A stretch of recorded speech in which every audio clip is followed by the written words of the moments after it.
Hello दोस्तों, यह है लेक्चर नंबर 9 और आज हम देखेंगे प्रिंटफ के बारे में। तो शुरुआत करते हैं, प्रिंटफ होता क्या है। तो देखो, प्रिंटफ एक फंक्शन है। प्रिंटफ एक तरह का फंक्शन है। तो इस फंक्शन का यूज़ हम कब करते हैं? इस फंक्शन का यूज़ हम तब करते हैं जब हमें आउटपुट स्क्रीन पर कुछ प्रिंट करना हो या फिर कुछ लिखना हो, डिस्प्ले करना हो। ठीक है।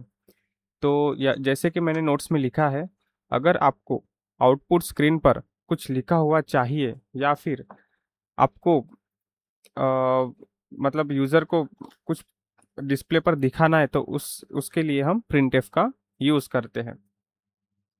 लेकिन प्रिंटफ का जब हम यूज़ करते हैं तो प्रिंटफ का यूज़ करते वक्त कुछ रूल्स को ध्यान में रखना पड़ेगा। तो वो रूल्स क्या है हम एक एक करके देखेंगे।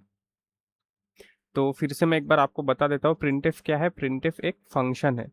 देखो, जिस भी नाम के आगे आपको राउंड ब्रैकेट दिखेगा, ठीक है, जिस भी नाम के आगे आपको राउंड ब्रैकेट दिखेगा तो वो फंक्शन कहलाएगा।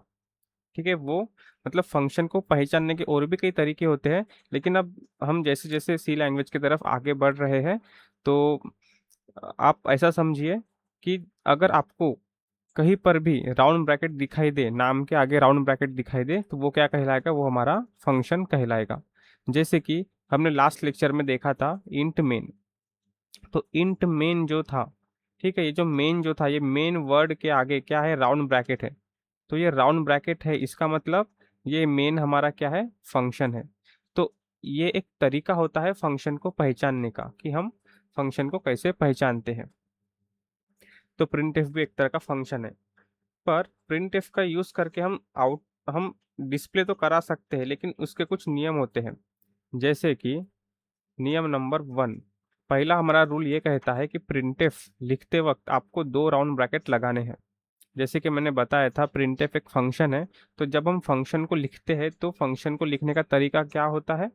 हमें दो राउंड ब्रैकेट लगाने पड़ते हैं इसके आगे, जैसे कि आप यहाँ पर देख सकते हो।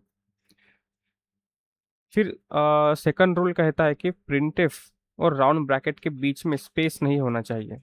जैसे कि अगर मैं आपको कोडिंग स्क्रीन पर लेकर जाऊं तो हम यहाँ पर एक हमारा जो कोड है वो कोड ओपन कर लेते हैं। तो ये हमारी एक फाइल है। इसको मैं कर लेता हूँ जूम ताकि आपको क्लियर दिखाई दे। तो इस कोड कर लेता हूँ मैं डिलीट।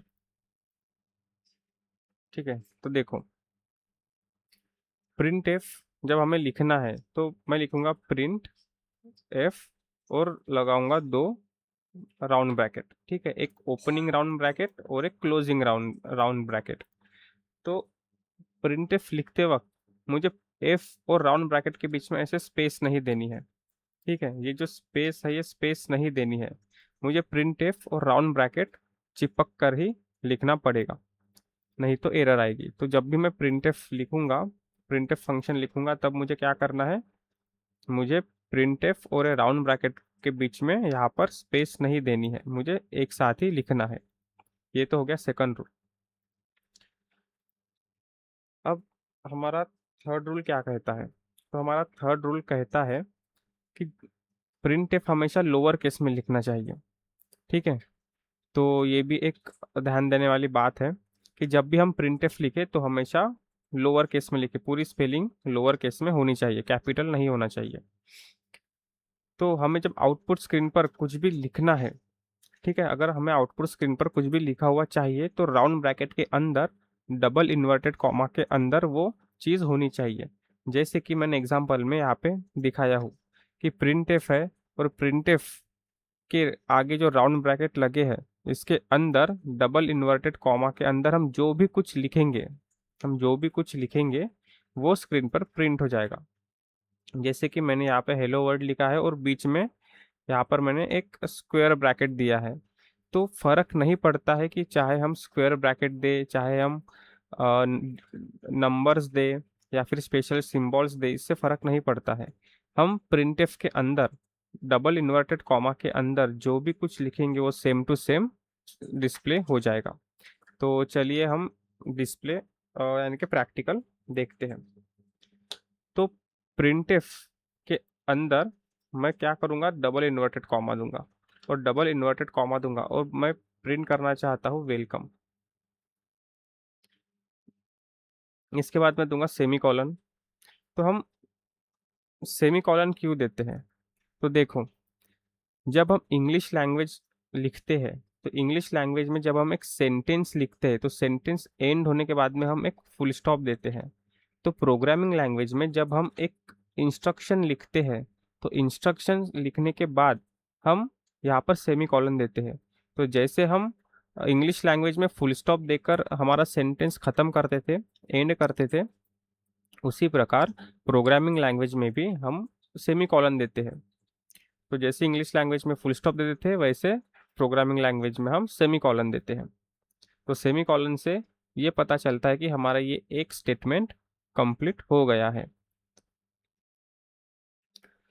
तो जैसे कि मैंने प्रिंटफ के अंदर डबल इन्वर्टेड कॉमा के अंदर ये एक वेलकम नाम का लेटर लिखा है। तो अब मैं इसको करता हूँ कंपाइल एंड रन।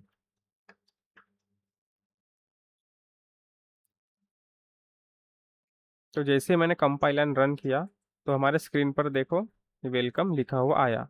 ये जो हमारी स्क्रीन है ये हमारी आउटपुट स्क्रीन है। तो हमारा प्रोग्राम, मतलब ये हमारा सॉफ्टवेयर है जो कि अभी रन हो रहा है। उसी प्रकार जैसे मैंने वेलकम प्रिंट किया तो यहाँ पर मैं डिजिट भी दे सकता हूँ, और चाहूँ तो मैं यहाँ पर स्पेशल सिंबल्स भी दे सकता हूँ। तो जो कुछ भी मैं डबल इन्वर्टेड कॉमा के अंदर लिखूंगा वो एज इट इज प्रिंट हो जाएगा। जैसे कि मैं फिर से कंपाइल एंड रन करता हूँ तो यहाँ पर एज इट इज प्रिंट हो गया है। ठीक है, जैसे कि आप देख सकते हो। तो प्रिंटफ के अंदर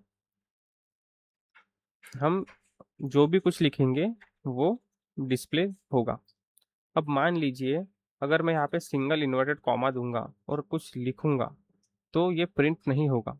क्यों? क्योंकि प्रिंटफ का रूल कहता है कि हमें सिर्फ डबल इन्वर्टेड कॉमा ही देना है। अगर मैं इसको कंपाइल करने की कोशिश करूंगा तो यहाँ पर एरर आ जाएगी। तो प्रिंटफ का रूल ये कहता है कि अगर हमें प्रिंटफ को यूज़ करना है तो हमें डबल इन्वर्टेड कॉमा ही देना होगा, और डबल इन्वर्टेड कॉमा के अंदर ही आपको लिखना होगा जो भी आपको डिस्प्ले कराना है। जैसे कि मैंने यहाँ पर एग्जांपल दिया हूँ, प्रिंटफ के अंदर मैंने डिजिट भी लिखे हैं, स्पेशल सिम्बल्स भी लिखे हैं, अल्फ़ाबेट्स भी लिखे हैं। तो ये सारे चीज़ें हम प्रिंट करा सकते हैं। अगर मैं चाहूँ तो प्रिंटफ के अंदर मैं स्पेस भी प्रिंट करा सकता हूँ। जैसे कि मैंने यहाँ पे लिखा ए और मैं दूंगा यहाँ पर स्पेस, 1 2 3 4 स्पेसेस मैंने यहाँ पे दिए हैं, और 4 स्पेसेस के बाद मैं लिखता हूँ बी। तो एज इट इज स्पेस के साथ में हमें डिस्प्ले पर दिखाई देगा। देखो, तो ये जो है ये 4 स्पेसेस के साथ एक, ये पहली स्पेस हो गई, ये दूसरी स्पेस, तीसरी स्पेस और ये चौथी स्पेस। देखो, ये 4 स्पेसेस के बाद हमारा बी प्रिंट हुआ। तो हम प्रिंट एफ में चाहे कुछ भी लिखे, स्पेस क्यों ना ही लिखे, ठीक है, खाली जगह क्यों ना छोड़े, तो वो भी प्रिंट हो जाएगा। तो ये होता है प्रिंटफ फंक्शन।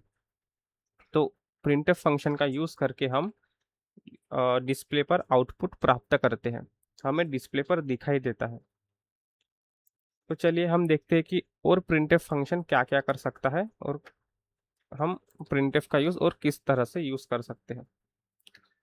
तो जैसे कि यहाँ पर लिखा है कि प्रिंटफ में हम टेक्स्ट, डिजिट, सिंबल जो भी आपका मन करे वो आप प्रिंट कर सकते हो, अभी हमने सीखा। पर कंपलसरी है कि आपको डबल इन्वर्टेड कॉमा ही उसमें यूज करना है। राउंड ब्रैकेट के अंदर आपको डबल इन्वर्टेड कॉमा ही यूज करना है, सिंगल इन्वर्टेड कॉमा आपको यूज नहीं करना है। तो हम ये देखते हैं कि प्रिंटफ के अंदर डबल इन्वर्टेड कॉमा ही क्यों यूज करना है और सिंगल इन्वर्टेड कॉमा यूज क्यों नहीं करना है। चलिए अब हम वो देखते हैं। तो जब हम सिंगल इन्वर्टेड कॉमा के अंदर अगर अल्फ़ाबेट लिखे, डिजिट लिखे या फिर स्पेशल सिंबल लिखते हैं तो वो अल्फ़ाबेट, डिजिट और स्पेशल सिंबल नहीं रहता है, वो क्या बन जाता है, वो एक कैरेक्टर बन जाता है। तो अब हम देखते हैं कि हमें सबसे पहले मतलब अब हम देखते हैं कि हमें सिंगल इन्वर्टेड कॉमा और डबल इन्वर्टेड कॉमा में फ़र्क क्या है, क्यों हमें प्रिंटफ में डबल इन्वर्टेड कॉमा लिखना चाहिए और सिंगल इन्वर्टेड कॉमा नहीं लिखना चाहिए। तो हम चलते हैं हमारी कोडिंग स्क्रीन पर। तो देखो, अगर मैं लिखूंगा अगर मैं लिखूंगा सिर्फ 1, तो मेरा ये 1 क्या है, मेरा ये डिजिट है। ठीक है, ये मेरा इंटीजर कांस्टेंट है। वे 1 क्या है, मेरा इंटीजर कांस्टेंट है। पर अगर मैं इस 1 को सिंगल इन्वर्टेड कॉमा के अंदर लिखूं, तो ये बन जाएगा मेरा कैरेक्टर कांस्टेंट, ये बन जाएगा मेरा कैरेक्टर। ठीक उसी तरह अगर मैं लिखूं हैश, तो ये हैश क्या है, मेरा ये एक मेरा स्पेशल सिंबल है। लेकिन मैं इसी हैश को अगर सिंगल इन्वर्टेड कॉमा के अंदर लिखूं, तो ये हैश मेरा बन जाएगा कैरेक्टर। यानी कि अगर सिंगल इन्वर्टेड कॉमा के अंदर मैं जो कुछ भी लिखूं, तो वो मेरा एक कैरेक्टर बन जाएगा, चाहे वो अल्फ़ाबेट हो, चाहे नंबर हो, या फिर हो स्पेशल सिंबल। ठीक है, तो चाहे कुछ भी हो, चाहे एक स्पेस क्यों ना हो, ये मेरा स्पेस भी एक कैरेक्टर बन जाएगा।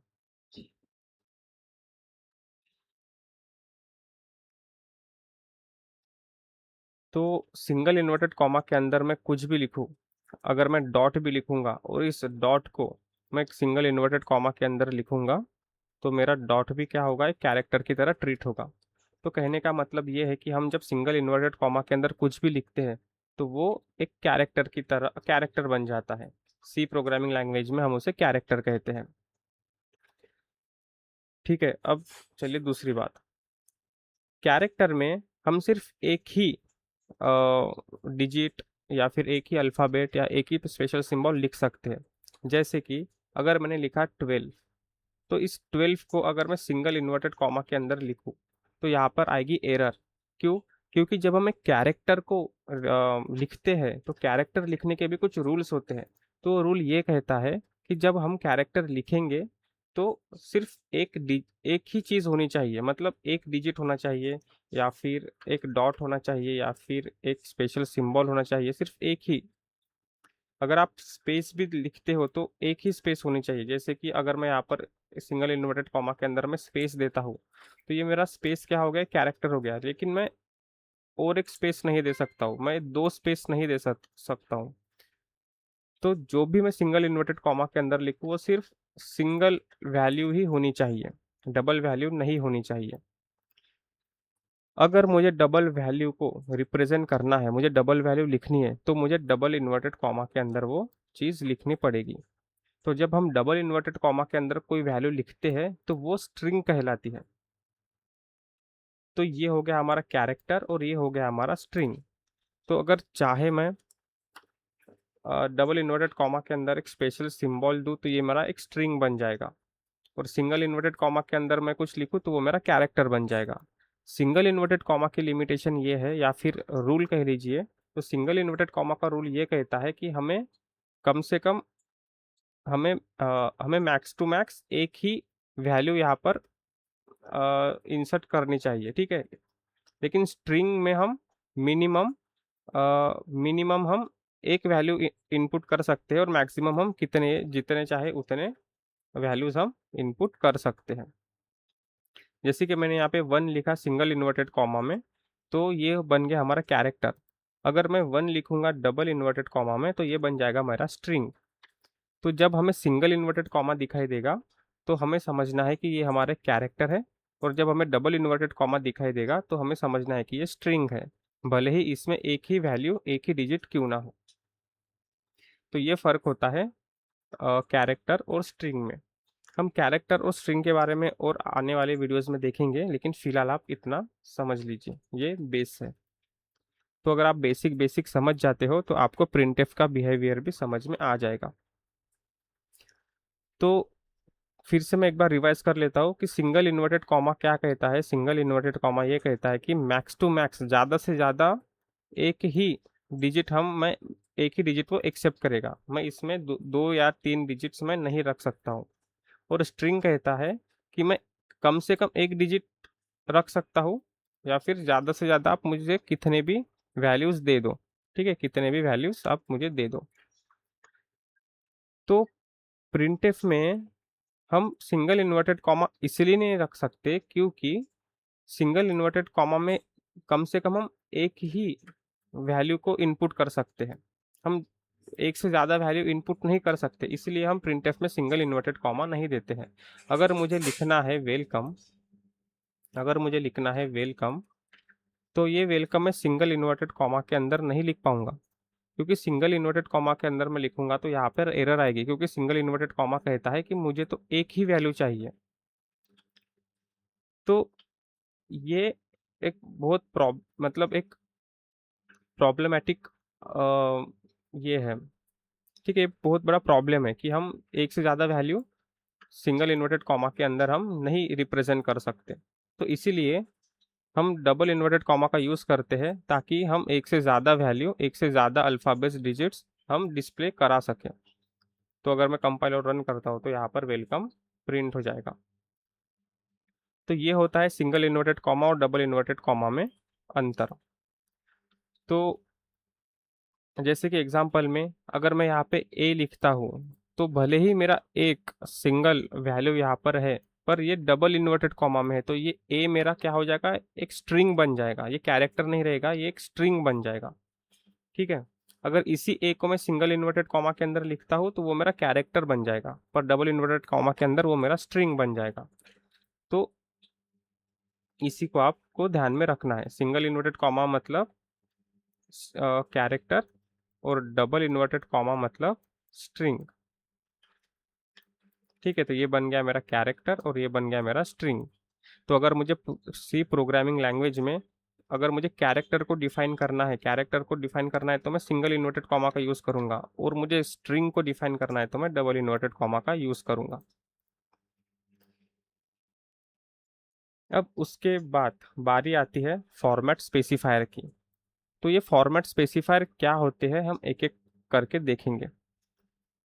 तो हम सबसे पहले वेरिएबल बनाना देखते हैं कि वेरिएबल हम कैसे बनाते हैं। तो लास्ट लेक्चर में मैंने आपको बताया था कि हम वेरिएबल कैसे बनाते हैं, लेकिन फिर भी हम अभी देखेंगे। तो मुझे वेरिएबल बनाने के लिए मुझे एक वेरिएबल का नाम लिखना पड़ेगा। तो मैं वेरिएबल का नाम लिखता हूँ एज, और मैंने वेरिएबल का नाम लिखा एज, पर अब मुझे ये कंफर्म करना है कि ये एज किस तरह का डेटा को स्टोर करेगा। तो अब मुझे चाहिए ये एज नाम का वेरिएबल इंटीजर डेटा को स्टोर करे। तो तो इस एज नाम के वेरिएबल को अगर मुझे इस एज नाम के वेरिएबल में अगर मुझे इंटीजर डेटा को स्टोर कराना है, तो इस वेरिएबल को मुझे इंटीजर टाइप का बनाना पड़ेगा। तो मैं यहाँ पर लिखूंगा इंट।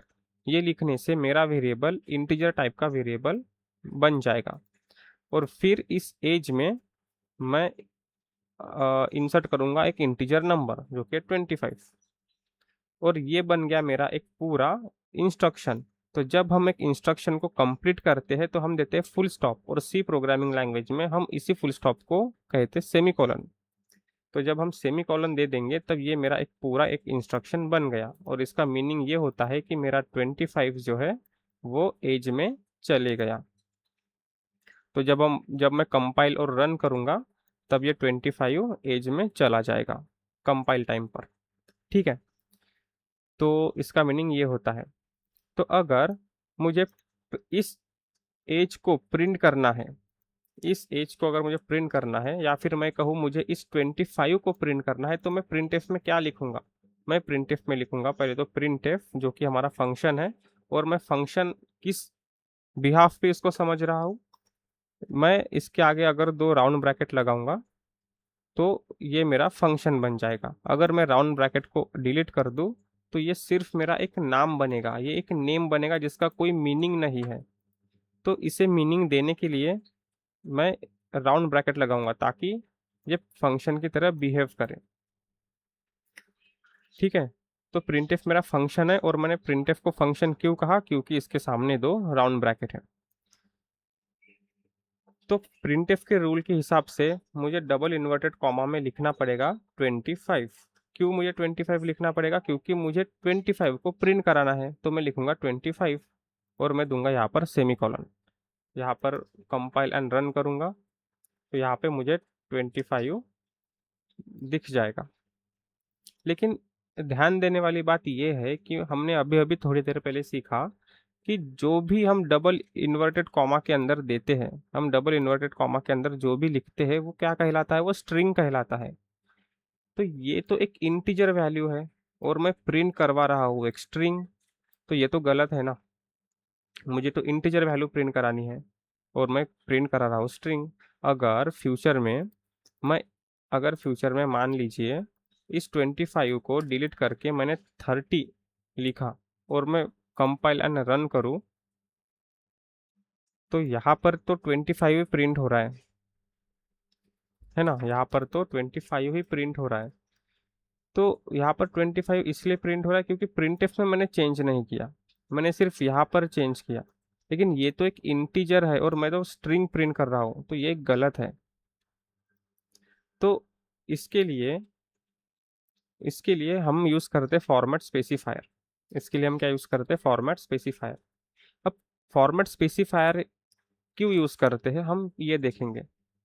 तो अब ये मुझे पता है कि मेरी एज 30 है, ठीक है, मुझे पता है कि मेरी एज 30 है और मुझे ये पता है कि यहाँ पर मुझे 30 ही प्रिंट करवाना है।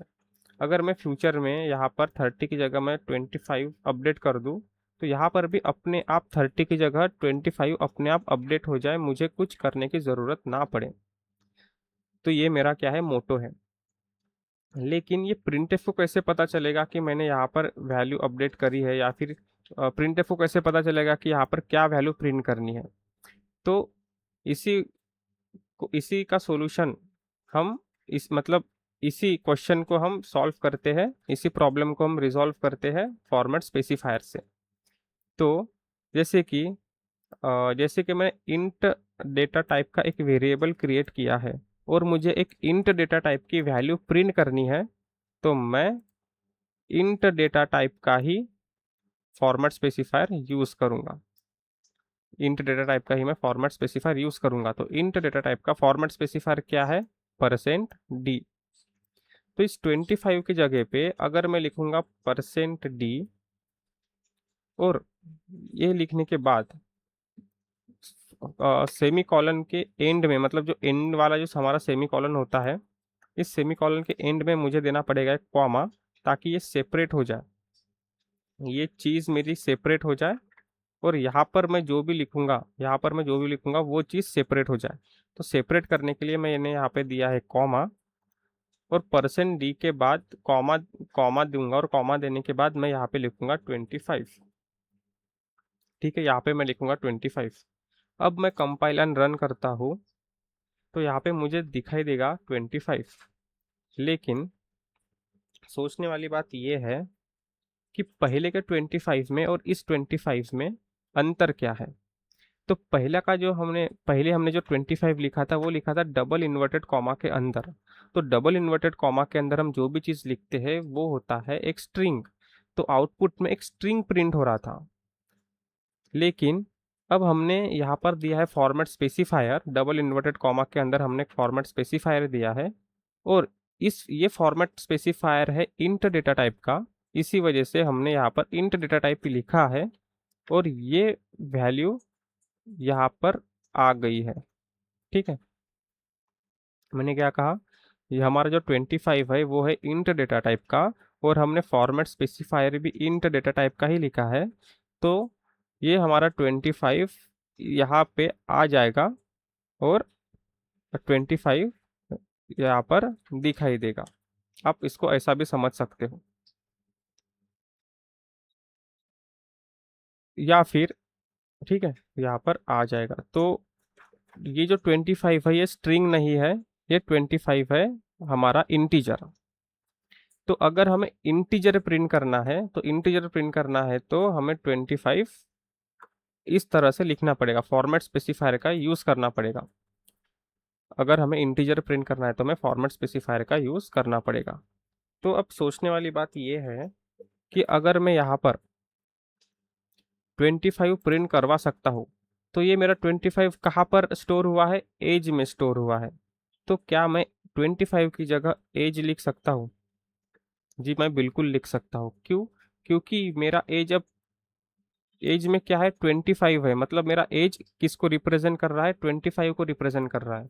तो अगर मैं यहाँ पे 25 लिखूँ या फिर एज लिखूँ, वो एक ही बात है। तो यहाँ पर मैं लिखता हूँ एज, और मैं यहाँ पर करता हूँ कंपाइल एंड रन, तो यहाँ पर आ गया 25। तो इसका मीनिंग क्या है, इसका मीनिंग ये है कि ये जो 25 यहाँ पर दिखाई दे रहा है वो एक इंटीजर वैल्यू है, ना कि स्ट्रिंग। हमने डबल इन्वर्टेड कॉमा में नहीं लिखा है, हमने यहाँ पर एज सेपरेट लिखा है। तो ये हमारा एक इंटीजर कांस्टेंट है, और यहाँ पर जो प्रिंट हो रहा है वो हमारा एक इंटीजर कांस्टेंट ही है। तो अगर मैं यहाँ पर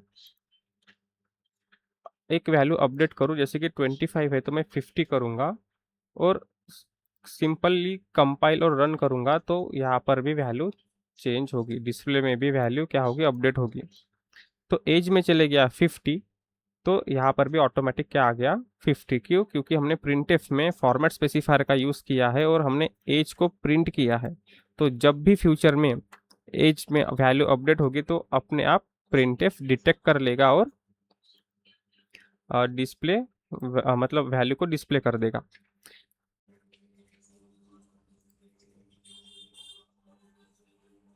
तो अगर मैं इसे थोड़ा सा सिस्टमेटिक वे में अगर प्रिंट करना चाहूँ, जैसे कि माई एज इज, और इसके अगर आगे मैं दूंगा इक्वल टू और स्पेस देकर मैं अगर कंपाइल एंड रन करूँ, तो मुझे यहाँ पे दिखाई देगा हमारा आउटपुट, जो कि है सेम एज हमने जैसे लिखा था प्रिंटफ में, माई एज इज 50। तो इस तरह से आप एक क्रिएटिव वे से भी अपना मतलब जो प्रिंटफ जो फंक्शन है उसे आप यूज़ कर सकते हो।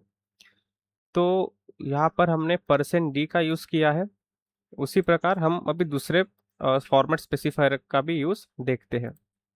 जैसे कि कैरेक्टर प्रिंट करना है तो %c, फ्लोट के लिए f, लॉन्ग के लिए l, और स्ट्रिंग के लिए s, और हमारे पास इतने फॉर्मेट स्पेसिफायर अवेलेबल है। तो जिस प्रकार हमने %d का यूज़ किया उसी प्रकार हमें %c का भी यूज़ करेंगे। d की जगह c लिखना है।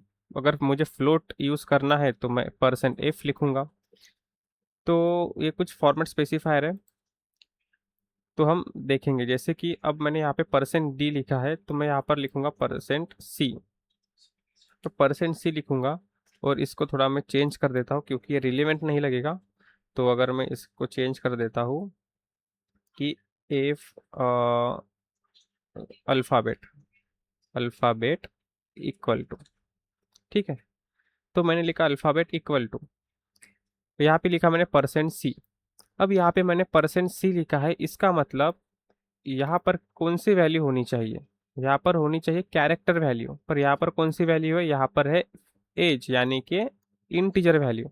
तो ये मिसमैच हो जाएगा, तो हमें ये गलती नहीं करनी है, हमें मिसमैच नहीं करना है। तो यहाँ पर %c है, तो यहाँ पर भी मुझे एक कैरेक्टर ही लिखना पड़ेगा। तो कैरेक्टर लिखने के लिए मुझे क्या लिखना पड़ेगा, कैरेक्टर लिखने के लिए मुझे लिखना पड़ेगा एक अल्फ़ाबेट, ठीक है, कैरेक्टर। जैसे कि मैंने लिखा यहाँ पे जेड, लेकिन ये जेड सच में कैरेक्टर है क्या? ये जेड कैरेक्टर नहीं है। क्यों? क्योंकि मैंने यहाँ पर सिंगल इन्वर्टेड कॉमा नहीं लगाया है। जब तक मैं सिंगल इन्वर्टेड कॉमा नहीं लगाता हूँ तब तक ये मेरा कैरेक्टर नहीं बनेगा। तो जब भी मुझे कैरेक्टर प्रिंट करना है मुझे सिंगल इन्वर्टेड कॉमा के अंदर ही लिखना पड़ेगा। तो अब मैंने कैरेक्टर लिखा है, तो रन, तो ये कंपाइल टाइम पे क्या होगा, ये जो जेड है, ये जेड यहाँ पर रिप्लेस हो जाएगा, ठीक है। ये इसकी जगह पर ये जेड रिप्लेस हो जाएगा, और ये जेड क्या है, हमारा कैरेक्टर है। तो अगर मैं इसे कंपाइल करूँ, तो कंपाइल करने के बाद मुझे यहाँ पर दिखाई देता है हमारा आउटपुट, ठीक है। तो हमारा आउटपुट है अल्फ़ाबेट इक्वल टू, जो कि यहाँ से यहाँ तक क्या है, स्ट्रिंग है, यहाँ से यहाँ तक स्ट्रिंग है। परंतु ये जो जेड है, ये जेड क्या है, ये जेड हमारा कैरेक्टर है। तो आई होप आपको ये समझ गया होगा कि हम %c %d का फॉर्मेट स्पेसिफायर का यूज़ कैसे करते हैं। अब ये जो जेड है, इस जेड के बजाय मैं वेरिएबल भी लिख सकता हूँ। जैसे कि अगर मुझे वेरिएबल क्रिएट करना है नेम, इस नेम नाम का मैं वेरिएबल क्रिएट करूँगा। तो नेम नाम का वेरिएबल क्रिएट करूँगा और उसमें मुझे इंसर्ट करना है इसमें, या फिर मैं कहूँगा इस नेम में मुझे स्टोर करना है एक कैरेक्टर, जैसे कि कैपिटल एक्स और सेमीकोलन। ठीक है, तो ये एक्स जाएगा नेम में, पर ये जो एक्स है, ये जो मेरा कैरेक्टर है, इस कैरेक्टर को नेम में स्टोर करने के लिए मुझे इस नेम नाम के वेरिएबल को कैरेक्टर टाइप का बनाना पड़ेगा। तो यहाँ पर मैं डेटा टाइप लिखता हूँ कैर। ये जो मेरा डेटा टाइप है, ये डेटा टाइप कैर नाम का डेटा टाइप, अगर मैं वेरिएबल के पहले लिखूंगा तो मेरा वेरिएबल किस टाइप का बन जाएगा, कैरेक्टर टाइप का बन जाएगा। तो जब ये कैरेक्टर टाइप का बन गया है तो मेरा वेरिएबल इस एक्स को स्टोर करने लायक बन गया है। तो मैं इस जेड की जगह पे अगर मैं लिखूंगा नेम और करूंगा कंपाइल एंड रन, तो यहाँ पर आ जाएगा एक्स। ठीक है, ये एक्स क्या है, हमारा एक कैरेक्टर है, और ये इक्वल टू से यानी कि स्पेस से लेकर पूरा अल्फ़ाबेट, ये हमारा क्या है, स्ट्रिंग है। तो कैसे होता है, ये जो हमारा नेम है, ये नेम इसकी जगह पर आ गया है। उसी तरह हम फ्लोट का भी यूज़ कर सकते हैं, जैसे कि फ्लोट अगर मुझे देना है तो मैं %f लिखूंगा और यहाँ पे मैं फ्लोटिंग वैल्यू दूंगा। ठीक है, जैसे कि 2.65, तो ये फ्लोटिंग वैल्यू है। अगर मैं फ्लोटिंग वैल्यू दूंगा तो यहाँ पर फ्लोटिंग वैल्यू आ जाएगा। तो ये फ्लोटिंग वैल्यू जो है मैंने यहाँ पे दिया था 2.65, और यहाँ पर है 2.65, और ये जो एक्स्ट्रा के 4 जीरोज है वो इसलिए आए हैं क्योंकि फ्लोटिंग जो है, हमारा जो फ्लोट जो डेटा टाइप है, तो वो क्या करता है, पॉइंट के बाद सिक्स सिक्स स्टोरेज वो रखता है, यानी कि पॉइंट के बाद 6 जगह वो खाली रखता है। वो 6 जगह इसलिए खाली रखता है क्योंकि पॉइंट के बाद कित मैक्स टू मैक्स वो 6 बार ही वो, मतलब 6 डिजिट को ही वो स्टोर कर पाएगा। ठीक है, तो इसलिए वो 6 जगह खाली रखता है। तो हमने 65 दो दिया, 2 डिजिट ही है पॉइंट के बाद में, तो पॉइंट के बाद में 2 डिजिट है, तो इसने सिर्फ 2 डिजिट यहाँ पे फिलअप किए हैं और बाकी के 0 0 दिए हैं। ठीक है, तो ऐसा होता है फ्लोटिंग पॉइंट। अगर मैं यहाँ पर दूंगा 6 5 और 1, मैं 3 डिजिट, तो यहाँ पर भी 3 डिजिट वो फिलअप करेगा, पॉइंट के बाद वो 3 डिजिट फिलअप करेगा, और बाकी के 3 डिजिट क्योंकि यहाँ पर हमने कुछ नहीं दिया है तो वो इसे 0 0 करेगा। ठीक है, मैं आपको यहाँ पर और 3 डिजिट 1 2 3, अब देखिए, अब यहाँ पर मैंने टोटल 6 डिजिट फिलअप कर दिए हैं, तो यहाँ पर भी टोटल 6 डिजिट आ गए हैं, 1 2 3 4 5 6।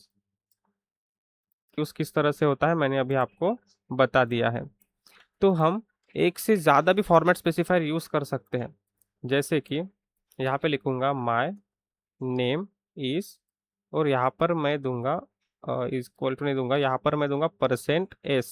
अब %s किसके लिए यूज़ होता है, %s यूज़ होता है स्ट्रिंग के लिए। अगर मुझे स्ट्रिंग को प्रिंट करवाना है, मुझे डिस्प्ले करवाना है, तो मैं यहाँ पर दूंगा %s और लिखूंगा एंड माय एज इज। ठीक है, और एज की वैल्यू मैं यहाँ पर 25 कर देता हूँ। तो यहाँ पर ठीक है, तो माय नेम इज %s और my and my age is, यहाँ पर लिखता हूँ %d। तो मुझे जाना है, अब मुझे अगर मैं पहचानूंगा कैसे, मुझे जाना है लेफ्ट टू राइट। तो मैं यहाँ सर लेफ्ट से आऊँगा और यहाँ पर देखूंगा कि मुझे पहला फॉर्मेट स्पेसिफायर कौन सा मिल रहा है। तो मुझे पहला फॉर्मेट स्पेसिफायर मिल रहा है %s, यानी कि कॉमा के बाद मुझे क्या लिखना है, कॉमा के बाद मुझे लिखना है एक स्ट्रिंग टाइप का वैल्यू। तो मैं देता हूँ डबल इन्वर्टेड कॉमा यहाँ पर, और यहाँ पे लिखता हूँ यश, और फिर मैं सेपरेट करता हूँ फिर से, और फिर से मैं लेफ्ट टू राइट आता हूँ, फिर से मैं आता हूँ लेफ्ट टू राइट, और मैं देखता हूँ कि मेरा सेकंड फॉर्मेट स्पेसिफायर कौन सा है। मेरा सेकंड फॉर्मेट स्पेसिफायर है %d। तो %d है यानी कि इंटीजर वैल्यू, तो मुझे यहाँ पे इंटीजर वैल्यू जैसे कि 25, इस तरह से मुझे आना है, मतलब इस तरह से आपको आना है, आपको देखना है, और इसी सीक्वेंस में आपको फॉर्मेट स्पेसिफायर की वैल्यूज यहाँ पे लिखनी है। तो अगर मैं यहाँ पे कंपाइल एंड रन करूँ तो यहाँ पर दिखाई देगा यहाँ पे दिखाई देगा माई नेम इज यश जो कि हमारी स्ट्रिंग है, एंड माई एज इज 25 जो कि हमारा इंटीजर वैल्यू है। ठीक है, यहाँ पे परसेंट एस है इसलिए मैंने यहाँ पे स्ट्रिंग दिया है। तो स्ट्रिंग को हम कैसे डिनोट करते हैं? डबल इन्वर्टेड कॉमा से। तो आपको कंफ्यूज नहीं होना है, आपको एक रूल याद रखना है। वो कौन सा रूल याद रखना है? जैसे कि मैं लिखता हूँ प्रिंट एफ। ठीक है, मैं लिखता हूँ प्रिंट एफ और राउंड ब्रैकेट, क्योंकि प्रिंट एफ हमारा फंक्शन है। और राउंड ब्रैकेट के अंदर सबसे पहले मुझे देना है एक डबल इन्वर्टेड कॉमा, ओपनिंग और क्लोजिंग। ठीक है, और डबल इन्वर्टेड कॉमा के बाद मुझे देना है कॉमा, और डबल इन्वर्टेड कॉमा के अंदर मुझे जो भी प्रिंट करना है स्क्रीन पर वो मुझे मैं यहाँ पे लिखूंगा। जैसे कि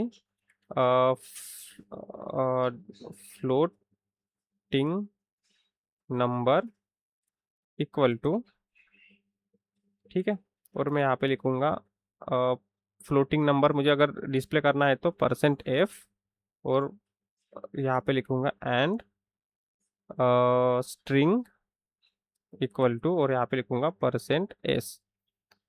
तो देखो, तो मैं आऊँगा लेफ्ट टू राइट, तो मैं देखूंगा सबसे पहला क्या आ रहा है, परसेंट एफ आ रहा है। तो मैं सबसे पहला परसेंट एफ आ रहा है, तो मुझे इस कॉमा के बाद में, इस कॉमा के बाद में पहला डेटा टाइप, पहला मेरा क्या बोल सकते हैं हम उसे, हम उसे डेटा बोल सकते हैं या फिर वैल्यू बोल सकते हैं। तो पहली वैल्यू क्या आएगी? फ्लोटिंग आएगी। तो मैं लिखता हूँ यहाँ पे 15.45, और फिर मैं दूंगा कॉमा, क्योंकि मुझे सेपरेट करना है, क्योंकि यहाँ पर दो फॉर्मेट स्पेसिफायर का यूज हो रहा है, तो मैं दो वैल्यू को सेपरेट करूंगा।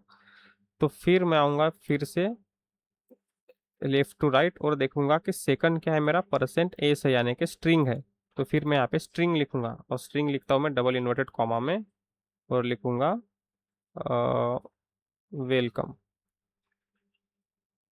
ठीक है, मैं लिख पे वेलकम, और यहाँ पर दूंगा मैं सेमीकोलन। तो इसको मैं करता हूँ डिलीट, और इसको अगर मैं करूँ कंपाइल और रन, तो यहाँ पर मुझे दिखाई देगा कि फ्लोटिंग नंबर इक्वल टू, यानी कि फ्लोटिंग नंबर इक्वल टू, और यहाँ पे मेरी आ गई है फ्लोटिंग नंबर। ठीक है, और यहाँ पे end string equal to, end string equal to, और यहाँ पर आ गई है मेरी स्ट्रिंग, मतलब वेलकम मेरी यहाँ पर आ गई है डिस्प्ले पर। तो कैसे ये परफॉर्म हुआ हम ये देखते हैं। तो इसका एग्जीक्यूशन ऐसे हुआ कि फ्लोटिंग नंबर इक्वल टू, यहाँ तक तो सब बरोबर था।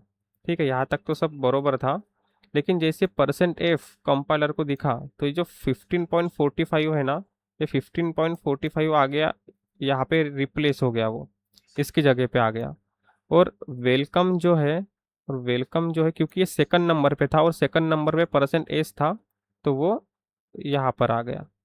तो इसी वजह से हमें जिस अकॉर्डिंग में, जिस मतलब जिस अपने जिस लाइन में आपने फॉर्मेट स्पेसिफायर लिखा है, ठीक उसी सीक्वेंस में, जिस सीक्वेंस में आपने फॉर्मेट स्पेसिफायर लिखा है, ठीक उसी सीक्वेंस में आपको डेटा भी लिखना पड़ेगा।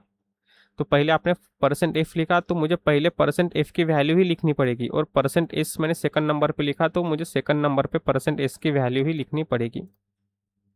तो ये हमारा हो गया डेटा जो कि हमें प्रिंट करवाना है, ये हो गया हमारा डेटा जो कि हमें प्रिंट करवाना है, और हम फॉर्मेट स्पेसिफायर की मदद से हम प्रिंट करा सकते हैं। तो अगर मुझे फ्लोटिंग पॉइंट ही चाहिए, देखो मैं परसेंट एफ की जगह पे 15.45 भी लिख सकता था, लेकिन मैं 15.45 परसेंट एफ की जगह पे इसलिए नहीं लिखा, क्योंकि अगर मैं 15.45 यहाँ पे लिखता, तो ये मेरा नंबर नहीं रह जाता, ये मेरा स्ट्रिंग बन जाती, और मैं स्ट्रिंग में मैनिपुलेशन नहीं कर सकता हूँ। ठीक है, मैं स्ट्रिंग में एडिशन सब्सट्रैक्शन नहीं कर सकता हूँ। तो इसलिए मैं यहाँ पर परसेंट एफ लिखता हूँ। ठीक है, यहाँ पर परसेंट एफ लिखता हूँ, और इस फ्लोटिंग नंबर मैं यहाँ पर रिप्लेस कर देता हूँ। इसका और एक अच्छा एग्जाम्पल है क्यों क्यों हम फॉर्मेट स्पेसिफायर यूज करते हैं। देखो, जैसे कि अगर मैंने यहाँ पे लिखा प्रिंट एफ, और यहाँ पे लिखा मैंने सम एक मिनट, यहाँ पे लिखा 10+20 इक्वल टू, और यहाँ पे मैंने लिखा %d। तो यहाँ पर मैं दूंगा कॉमा क्योंकि मुझे सेपरेट करना है, और यहाँ पर लिखूंगा 10+20, यहाँ पर दूंगा मैं फुल स्टॉप। तो देखो, एक एक अच्छा एग्जांपल मैंने आपको दिया है कि अगर मैं डबल इन्वर्टेड कॉमा के अंदर 10+20 लिखता हूँ ना, तो ये 10+20 ही रहेगा, क्योंकि ये स्ट्रिंग है, इसमें मैनिपुलेशन नहीं हो सकती। लेकिन 10+20 अगर मैं इंटीजर टाइप में लिखता हूँ, एक नंबर टाइप में लिखता हूँ, तो ये 10+20 हो जाएगा 30, और ये 30 या आ जाएगा इसके जगह पे। तो पर फॉर्मेट स्पेसिफायर का ये बहुत अच्छा सा यूज़ है। तो इसी वजह से हम फॉर्मेट स्पेसिफायर को ज़्यादा प्रेफरेंस तो इसी वजह से हम फॉर्मेट स्पेसिफायर को ज़्यादा प्रेफरेंस देते हैं।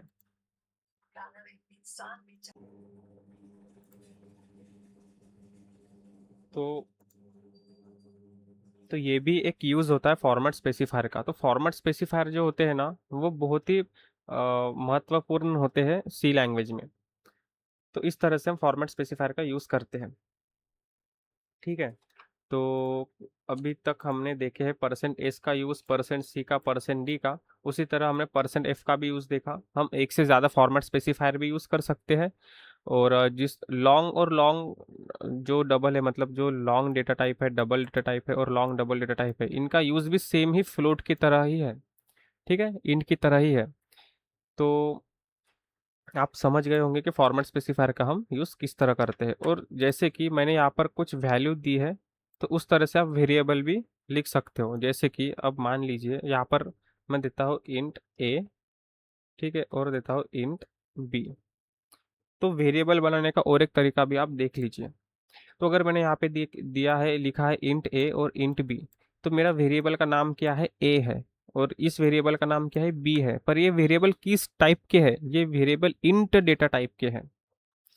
तो ये जब मेरे वेरिएबल इंट डेटा टाइप के हैं, तो ये मेरे वेरिएबल कैसे बन गए, इंटीजर टाइप के वेरिएबल बन गए, है ना, इंट डेटा टाइप के वेरिएबल बन गए।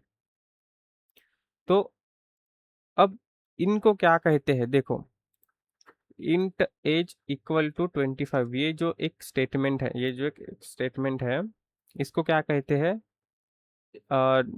इनिशियलाइज करना, है ना, एज को इनिशियलाइज करना, इनिशियलाइजेशन। और डिफ और यहाँ पर जो इंट ए जो मैंने लिखा है, इसको कहते हैं डिफाइन करना। तो यहाँ पर मैंने क्या किया, इंट एज, ये तो मैंने डिफाइन किया और साथ में इनिशियलाइज भी किया। तो यहाँ पर मैंने दो काम एक साथ किए, डिफाइन भी किया और इनिशियलाइज भी किया। तो मैं इस तरह से भी एज को, मतलब वेरिएबल को क्रिएट कर सकता हूँ, या फिर मैं पहले डिफाइन कर दूँ। ठीक है, मैं पहले इंट को डिफाइन कर दूँ। इस तरीके को अगर समझो, अगर मैंने इंट ए लिखा है, तो इस तरीके को कहते हैं डिफाइन करना। ठीक है, इस तरीके को कहते हैं डिफाइन करना। और मैं यहाँ पर लिखूंगा ए इक्वल टू 45, तो इसको कहते हैं इनिशियलाइज करना। ठीक है, इसको कहते हैं डिफाइन करना और इसको कहते हैं इनिशियलाइज करना। तो मैं इस तरह से भी वेरिएबल को मैनिपुलेट कर सकता हूँ, इस तरीके से भी। तो डिफाइन करना मतलब वेरिएबल को क्रिएट करना, और इनिशियलाइज करना मतलब वेरिएबल में वैल्यू को स्टोर करना, या फिर वेरिएबल में वैल्यू को इनपुट करना। तो थोड़ी वर्डिंग डिफरेंट है पर काम सेम ही है।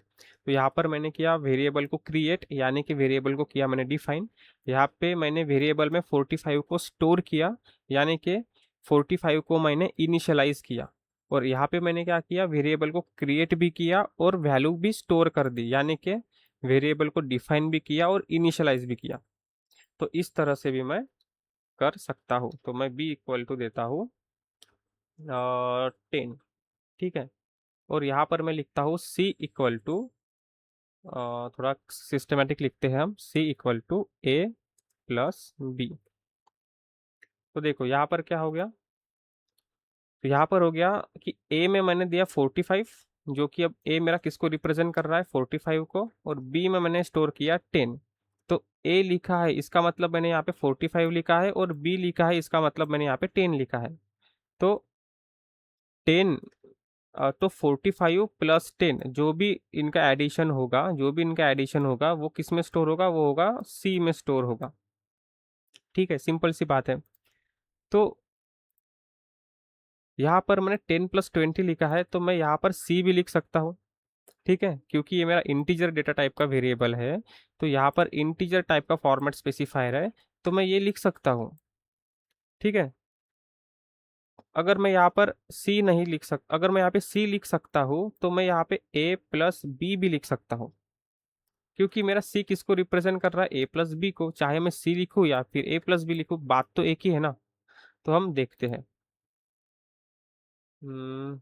ओके, यहाँ पर बोल रहा है कि मैंने सी को क्रिएट नहीं किया है, यानी डिफाइन नहीं किया है, तो मैं यहाँ पे डिफाइन कर देता हूँ। तो देखो, अब ये 10 + 20 क्यों आ रहा है, क्योंकि 10 + 20 हमने स्ट्रिंग के रूप में लिखा है। तो स्ट्रिंग के रूप में लिखा है, तो ये स्ट्रिंग क्या कांस्टेंट हो गया। तो ये 10 + 20 एक्चुअली, आप इसके ऊपर ध्यान मत दीजिए, ये तो इसके कारण आ रहा है। ठीक है, आप इस पे ध्यान दीजिए। देखो a+b मैंने यहाँ पे लिखा, तो a+b मतलब इसका एडिशन यहाँ पे प्रिंट हो गया। तो अगर मैं a+b लिख सकता हूँ, तो मैं यहाँ पे c भी लिख सकता हूँ। देखिए c, और इसको मैं कर दूंगा थोड़ा चेंज, जैसे कि 40, जैसे कि यहाँ पे मैं लिखूंगा a और b, या फिर मैं लिखता हूँ सम इक्वल टू। तो जैसे मैंने यहाँ पे a+b लिखा, तो मैंने यहाँ पे c लिखा। ठीक है, सी लिखा, तो बात एक ही है, चाहे मैं a+b लिखूँ चाहे सी लिखूँ, क्योंकि सी किसको रिप्रेजेंट कर रहा है, a+b को ही तो रिप्रेजेंट कर रहा है। तो इसकी जगह पे मैं a+b भी लिखूंगा तो भी चलेगा, या फिर मैं सी लिखूंगा तो भी चलेगा। तो इस तरह से आपको लॉजिक लगाना है, इस तरह से आपको सोचना है कि अगर यहाँ पर मैं वैल्यू दे सकता हूँ, तो मैं उस वैल्यू, अगर मैं यहाँ पे वैल्यू दे सकता हूँ, तो मैं यहाँ पर वेरिएबल भी दे सकता हूँ। अगर यहाँ पर मैं वैल्यू की एडिशन भी कर सकता हूँ, ठीक है, या अगर यहाँ पर मैं वैल्यू की एडिशन कर सकता हूँ, तो इसका मतलब मैं वेरिएबल की भी एडिशन कर सकता हूँ। अगर मैं यहाँ पर वेरिएबल की एडिशन कर सकता हूँ और मैं रिजल्ट किसी वेरिएबल में स्टोर कर सकता हूँ, तो मैं वो रिजल्ट भी यहाँ पे प्रिंट करवा सकता हूँ। अगर मैं यहाँ पे रिजल्ट भी प्रिंट करवा सकता हूँ, तो मैं यहाँ पर डायरेक्ट कैलकुलेशन भी कर सकता हूँ। तो ये जो लॉजिक है ना, ये लॉजिक आपको बिल्डअप करनी पड़ेगी, और ये लॉजिक आपकी तभी बिल्डअप होगी जब आप प्रैक्टिस करोगे। तो तो आप क्या करोगे, तो आप अभी वेरिएबल क्रिएट करोगे, प्रिंटफ का यूज करना सीखोगे, ये जो फॉर्मेट स्पेसिफायर है इनका एक एक यूज करना सीखोगे, तो आपको प्रैक्टिस होगी और आपको कंसेप्ट क्लियर होंगे। तो यहाँ पर भी मैंने एक एग्जांपल दिया, जैसे कि 500 मैंने स्टोर किया है ए में, जो कि हमारा इंटीजर डेटा टाइप का वेरिएबल है, और मैंने ए को प्रिंट किया है। ठीक है, और यहाँ पर मैंने एग्जांपल दिया है कि कैसे हम मल्टीपल वेरिएबल प्रिंट कर सकते हैं, जैसे कि %d, %c, %d, मतलब यहाँ पे दो जो है डेटा टाइप वो इंटीजर टाइप की है, और एक डेटा टाइप जो है कैरेक्टर टाइप का है। तो अगर मैं इसको अगर आपको दिखाऊं, तो मैं अगर ये स्टेटमेंट लिखना चाहूँ तो मैं कैसे लिखूंगा, तो मैं डबल इन्वर्टेड कॉमा के अंदर पहले मैं तो लिखूंगा फॉर्मेट स्पेसिफायर, और मुझे ये कैसे पता चलेगा कि इसकी जगह पे कौन सी वैल्यू आएगी, और इसकी जगह पे कौन सी वैल्यू आएंगी, और इसकी जगह पे कौन सी वैल्यू आएंगी। तो मैं पहले देखूंगा लेफ्ट टू राइट। तो लेफ्ट टू राइट देखूंगा, तो मुझे पहला फॉर्मेट स्पेसिफायर दिखेगा %d, यानी कि इंटीजर वाला। तो कॉमा के बाद, मतलब ये डबल इन्वर्टेड कॉमा जब यहाँ पे एंड होता है, इसके बाद मैं कॉमा दूंगा, और कॉमा के बाद मैं इंटीजर डेटा टाइप की वैल्यू लिखूंगा, है ना, इंटीजर टाइप की वैल्यू लिखूंगा या फिर वेरिएबल लिखूंगा, जैसे कि यहाँ पे मैंने वेरिएबल लिखा है। फिर उसके बाद में फिर मैं लेफ्ट टू राइट आऊंगा, और मैं देखूंगा कि सेकंड फॉर्मेट स्पेसिफायर कौन सा है। तो सेकंड फॉर्मेट स्पेसिफायर मेरा %c है, तो मेरा सेकंड वेरिएबल भी क्या होगा, एक कैरेक्टर टाइप का ही वेरिएबल होगा, या फिर कैरेक्टर टाइप का ही मेरा वैल्यू होगी। फिर मैं देखूंगा कि थर्ड नंबर पे कौन सा फॉर्मेट स्पेसिफायर है, तो इंटीजर फॉर्मेट स्पेसिफायर मिला, तो मैं थर्ड नंबर पे भी यहाँ पर इंटीजर फॉर्मेट स्पेसिफायर ही लिखूंगा। अगर आपने इस सीक्वेंस को मतलब इस सीक्वेंस को बरोबर नहीं लिखा, प्रॉपर तरीके से नहीं लिखा, और अदला बदली कर दी, यानी कि एक्स की जगह पे आपने जेड लिख दिया, वाई की जगह पे आपने एक्स लिख दिया, तो यहाँ पर भी अकॉर्डिंग टू वैल्यू चेंज होगी। वो भी मैं आपको करके दिखाता हूँ। जैसे कि देखो, अब इसको मैं करता हूँ अब मैं सिंपली वैल्यू लेता हूँ, ठीक है। जैसे कि मैंने यहाँ पे लिखा प्रिंट एफ, और मैंने यहाँ पर लिखा %d स्पेस %f स्पेस, और मैंने यहाँ पे लिखा %c लिख देता हूँ, ठीक है। तो यहाँ उसके बाद में यहाँ पर मैं दूंगा एक कॉमा। यहाँ पर मैंने कॉमा इसलिए दिया क्योंकि मुझे सेपरेट करना है, ये प्रिंटफ का रूल है। जब भी हम सिंगल इन्वर्टेड कॉमा के अंदर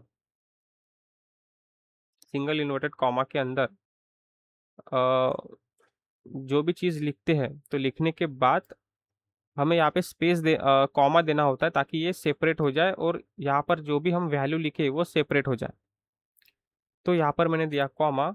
अब मैं क्या देखता हूँ, मैं देखता हूँ कि लेफ्ट से राइट की तरफ में आता हूँ, तो मुझे दिखता है कि %d, यानी कि मुझे यहाँ पर लिखना है %d, यानी कि इंटीजर टाइप की वैल्यू। तो मैंने यहाँ पे लिखा 10। फिर मुझे दूसरा एक फॉर्मेट स्पेसिफायर दिखा। मुझे दूसरा फॉर्मेट स्पेसिफायर कौन सा दिखा? %f दिखा। तो अगर मुझे दूसरा फॉर्मेट स्पेसिफायर %f की वैल्यू मुझे पुट करनी है, तो मुझे यहाँ पे फिर से कॉमा देना पड़ेगा। क्यों? क्योंकि मुझे सेपरेट सेपरेट लिखना है, ठीक है। तो %f यानी कि मैं लिखूंगा 15.23, और फिर मैंने कॉमा दूंगा क्योंकि मुझे कैरेक्टर टाइप के वैल्यू लिखना है। तो मैं कैरेक्टर टाइप के वैल्यू के लिए सिंगल इन्वर्टेड कॉमा, और सिंगल इन्वर्टेड कॉमा के अंदर मैं लिखूंगा जैसे कि कैपिटल Q। यहाँ पर मैं दूंगा सेमीकोलन। तो देखो, उस तरह से मेरी वैल्यू प्रिंट हो गई। जिस सीक्वेंस में मैंने फॉर्मेट स्पेसिफायर लिखे थे, उसी सीक्वेंस में मैंने अपनी वैल्यू भी लिखी है। तो उसी सीक्वेंस में मुझे मेरी वैल्यू भी प्रिंट होती हुई दिख रही है। लेकिन अगर क्या होता कि मैं इस वैल्यू को कर दूं चेंज, जैसे कि यहाँ पर है %d, तो मैं यहाँ पे लिखूँ 15.23, ठीक है, 15.23। तो देखो यहाँ पर तो %d है, लेकिन मैंने पहले नंबर पे क्या लिखा है? फ्लोटिंग वैल्यू लिखा है, मतलब रियल कांस्टेंट। अब %f है, तो %f है, तो यहाँ पर मैं लिखता हूँ इंटीजर कांस्टेंट, ठीक है, यानी कि 45 लिख दिया मैंने। अगर मैंने वैल्यू को रिप्लेस कर दूं तो क्या होगा, देखते हैं। तो देखो क्या हो गया, आपका जो वैल्यू है, आपका डेटा है, वो गलत आ गया। यहाँ पे इंटीजर है, लेकिन मैंने फ्लोटिंग डेटा टाइप लिखा है, तो यहाँ पे वैल्यू भी बहुत गलत आ गई, गलत वैल्यू आ गई। यहाँ पे फ्लोटिंग पॉइंट है, लेकिन मैंने इंटीजर लिखा है, तो यहाँ पर भी वैल्यू गलत आ गई। तो इस तरह से डेटा जो है आपका गलत प्रिंट हो सकता है, गलत डिस्प्ले हो सकता है। तो इसी प्रॉब्लम को अगर आपको सॉल्व करना है, अगर ये आपको एरर नहीं चाहिए है ना, डिस्प्ले पर आपको करेक्ट डेटा चाहिए, तो आपको इसका ध्यान रखना होगा कि आप जिस जिस भी सीक्वेंस में फॉर्मेट स्पेसिफायर लिखे हो, ठीक उसी सीक्वेंस में आपको डेटा भी लिखना है। तो उसका एक सिंपल सा रूल जो मैंने आपको बताया, लेफ्ट टू राइट आना है आपको। लेफ्ट टू राइट आते ही आपको पहला फॉर्मेट स्पेसिफायर देखा %d, तो कॉमा के बाद, मतलब इस कॉमा के बाद आपको पहले नंबर पे %d की वैल्यू ही आपको प्रिंट करानी है। उसके बाद में मैं आता हूँ सेकंड नंबर पे। तो सेकंड नंबर पे आता हूँ, तो मैं देखता हूँ कि %f यहाँ पर सेकंड नंबर पे है ना। अब %d तो हो गया, अब %d तो हो गया, और %d के बाद कौन सा फॉर्मेट स्पेसिफायर है? तो मुझे दिखता है %f। तो %f है, तो यहाँ पर मैं फ्लोटिंग पॉइंट ही लिखता हूँ, यानी कि फ्लोटिंग वैल्यू। अब %f तो हो गया, %f के बाद कौन सा फ्लोट फॉर्मेट स्पेसिफायर है? तो %c दिखता है, तो मैंने %c यहाँ पर लिख दिया। तो इसी प्रकार आपको भी इस सीक्वेंस में लिखना है। तो फिर जो वैल्यू है वो वैल्यू क्या होगी, करेक्ट वैल्यू हमारी आएगी।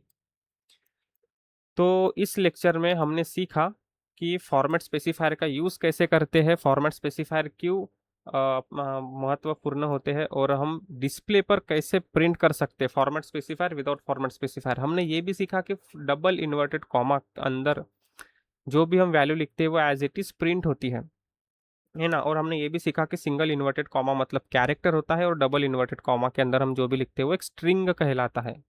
तो कैरेक्टर और स्ट्रिंग के बारे में हम आगे भी पढ़ेंगे। तो अब तक, तो अभी ये लेक्चर जो है अभी यहाँ पर एंड होगा।